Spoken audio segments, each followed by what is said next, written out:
কেমন আছো তোমরা সবাই? আচ্ছা, আজকে আমরা ৯ ঘরের নামতা কিভাবে খুব সহজে মুখস্থ করা যায় বা শেখা যায় সেই বিষয়ে আলোচনা করব। প্রথম যে নিয়মটা সেটা হচ্ছে, আমরা দেখো, আমরা ৯ ঘরের প্রতিটা ৯ নামতা লিখছি, ৯ গুণন ১, ৯ গুণন ২, এটা লিখছি ব্ল্যাকবোর্ডে, ঠিক আছে, হোয়াইট বোর্ডে। এরপর আমরা কি করব, প্রথম যে কাজটা হচ্ছে আমরা শূন্য দেবো। এখানে কত দেব? শূন্য। শূন্যের পর কত? ১, ২, ৩, ৪, ৫, ৬, ৭, ৮, ৯। আমরা ০ থেকে শুরু করে ১ থেকে ৯ পর্যন্ত লিখছি কিনা? আচ্ছা, এরপরে কি করব, উপরে যে শূন্য দিছি আবার নিচে শূন্য থেকে শুরু করব। কি করব? নিচে শূন্য থেকে শূন্য, তারপর কত? ১ থেকে শুরু, ১, ২, ৩, ৪, ৫, ৬, ৭, ৮, ৯। দেখো মতো ৯ নাম তো হয়ে গেছে, ম্যাজিকের মতো হয়েছে কিনা? ৯ একে ৯, ৯ দুয়ে ১৮, ৯ তিনে ২৭, ৯ চারে ৩৬, ৯ পাঁচে ৪৫, ৯ ছয়ে ৫৪, ৯ সাতে ৬৩, ৯ আটে ৭২, ৯ ৯ ৮১, ৯ ১০ ৯০। এটা জাদুর মতো হইলো না? আচ্ছা, এখন থেকে এই নিয়মটা শিখবো। আর একটা নিয়ম শিখাবো, এটা এর থেকে আরো আবার জাদুর মতো। এটা হাতের আঙ্গুলের মাধ্যমে আমরা ৯ নামতা শিখবো। তো তোমাদের মধ্যে থেকে একজন আসো তো, আসো। এখানে কয়টা আঙ্গুল আছে বলো তো সবাই? কয়টা? ১০টা। ১, ২, ৩, ৪, ৫, ৬, ৭, ৮, ৯, ১০। তাহলে আমাদের দুই হাতে কয়টা আঙ্গুল? ১০টা। এখন আমরা আবার দেখো ৯ ঘরের নামটা পড়বো। প্রথমে ৯ একে কত হয়? এই ১ যখন বলছি ১ নম্বর আঙ্গুলটা কি করবো? বন্ধ করে রাখবো। তারপরে কয়টা আঙ্গুল থাকে?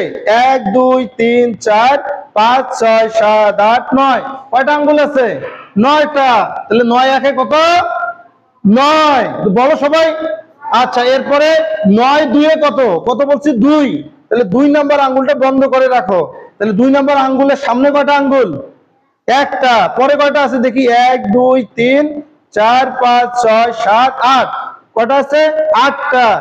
১ আর ৮ কত হয়? ১৮। তাহলে ৯ দুয়ে ১৮, ৯ দুয়ে ১৮। তারপরে ৯ তিনে কত হয়? তাহলে ৩ নম্বর আঙ্গুলটা বন্ধ করো। তাহলে সামনে কয়টা আঙ্গুল? ২টা। আর পিছনে কয়টা? ১, ২, ৩, ৪, ৫, ৬, ৭। কয়টা আছে? ৭টা। সামনে ২টা। তাহলে ২ আর ৭ কত হয়? ২৭। আচ্ছা, তারপরে ৯ চারে কত হবে? ৪ নম্বর আঙ্গুলটা বন্ধ করো। তাহলে সামনে কয়টা? ৩টা। আর পিছনে কয়টা? ১, ২, ৩, ৪, ৫, ৬। ৬টা। তাহলে ৩ আর ৬ ৩৬টা। তাহলে এইভাবে তুমি যাও, আমি ব্ল্যাকবোর্ডে লিখছি, এটা দেখাচ্ছি। তাহলে আমরা যদি বলি ৯ পাশে কত হয়, তাহলে এই ৫ নম্বর আঙ্গুলটা বন্ধ করে দেবো। কি করব? বন্ধ। ৫ নম্বর আঙ্গুলটা নাই। তাহলে কয়টা আছে? ১, ২, ৩, ৪। সামনে কয়টা? ৪টা। আর পেছনে কয়টা আছে? ১, ২, ৩, ৪, ৫। কয়টা? ৫টা। তাহলে ৪ এর ৫ কত হয়? ৪৫। তাহলে ৯ পাশে কত হয়? ৪৫। এরপর বলতেছে ৯ ছয়ে কয়টা? ৯ আর ৬ কয়টা, তাই না? তাহলে ৯ ৬ দেখো, তাহলে সামনে কয়টা আঙ্গুল? ১, ২, ৩, ৪, ৫। ৬ নম্বর আঙ্গুলটা আমরা কি করছি? বন্ধ করছি। তাহলে পিছনে কয়টা আছে? পরে ৪টা। তাহলে ৫ আর ৬ কত হয়? ৫৪। তাহলে ৬ ৯ ৯ ৬ কত হয়? ৫৪। এরপর যদি বলা হয় যে ৭ কত? ৭ নম্বর আঙ্গুলটা বন্ধ হবে। তাহলে ৭ নম্বর আঙ্গুলটা বন্ধ হলে সামনে কয়টা? ১, ২, ৩, ৪, ৫, ৬। ৭ নম্বর আঙ্গুলটা আমাদের নাই। তাহলে এরপরে কয়টা আছে সংখ্যা? ৩টা। ৭ ৯ ৬৩। এরপরে যদি বলা হয় ৮ কত? ৯ ৮ কত? তাহলে ৮ নম্বর আঙ্গুলটা বন্ধ হবে। কয় নম্বর আঙ্গুল? ৮ নম্বর আঙ্গুল। ৮ নম্বর আঙ্গুল বন্ধ হলে কত হয়েছে? সামনে কয়টা আছে আমি দেখাই, আমার আঙ্গুল দিয়ে দেখাই। ৮ নম্বর আঙ্গুল বন্ধ হলে ৫টা, আর ২টা ৭টা, আর শেষে কত? ২। তাহলে কত হইলো? ৭২। এরপর যদি বলে ৯ ৯ ৯ ৯ কত হয়? তাহলে ৯ নম্বর ঘর কয়টা? এইটা ৯ নম্বর আঙ্গুল বন্ধ করলাম। সামনে কয়টা? ৮টা। আর এরপরে কয়টা? পিছনে কয়টা? একটা। তাহলে ৯ ৯ ৮১। এরপর ৯ ১০ কত হয়?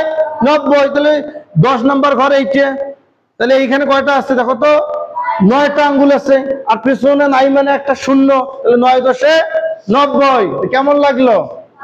আচ্ছা, বাসায় সবাই ট্রাই করবা, দেখবে যে খুব সহজে 9 এর নামটা মুখস্থ হয়েছে। ধন্যবাদ।